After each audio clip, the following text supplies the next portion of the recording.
SIT के चक्रकाल में फंसी तीस्ता सिंह तलवाड़ की, जिसमें गोधरा कांड में सबूतों के साथ छेड़छाड़ किया और इस आरोप में सोनिया गांधी की करीबी जेल की हवा खा रही है। लेकिन तीस्ता जेल से बाहर आने के लिए बेचैन है, जिसके लिए उन्होंने जमानत याचिका डाली थी। इसी जमानत याचिका के दौरान अब इसी मामले में एसआईटी की ओर से कोर्ट में हलफनामा दाखिल किया गया है, जिसमें कई बड़े बड़े खुलासे हुए हैं। इन खुलासों में चौंकाने वाला खुलासा है कि मामले में अब सोनिया गांधी के वफादार और उनके राजनीतिक सलाहकार रहे कांग्रेस के दिवंगत नेता अहमद पटेल का नाम सामने आया है। और ये बात सामने आई है कि नरेंद्र मोदी को फंसाने के लिए रची साजिश के सूत्रधार कांग्रेस नेता अहमद पटेल थे। तीस्ता सिंह तलवाड़ आईपीएस संजीव भट्ट और पूर्व डीजीपी आरबी श्री कुमार को इस साजिश को अंजाम देने के लिए सौंपा गया था।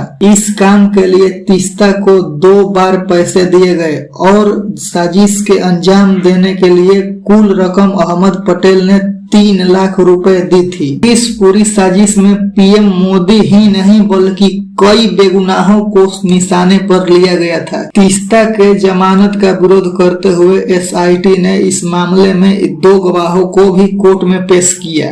दंगों के बाद तीस्ता की अहमद पटेल और केंद्र में यूपीए की सरकार के कुछ बड़े नेताओं से भी उस वक्त मुलाकात हुई और पीएम मोदी के खिलाफ पूरी साजिश रचा गया। लेकिन सवाल ये है कि अहमद पटेल ने ये सब तीस्ता सिंह तलवाड़ से क्यों करवाया? इसका मतलब साफ है कि मुलाकात के मकसद गुजरात भाजपा के सीनियर नेताओं को फंसाना था और इस प्लानिंग के तहत गुजरात के तत्कालीन भाजपा सरकार को अस्थिर करना था।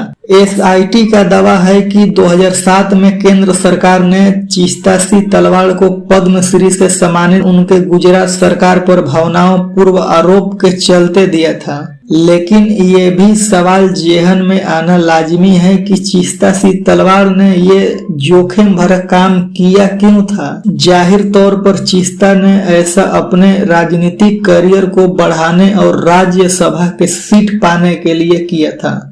इस बात की गवाही एटीएस की ओर से पेश किए गए गवाह ने दिया है।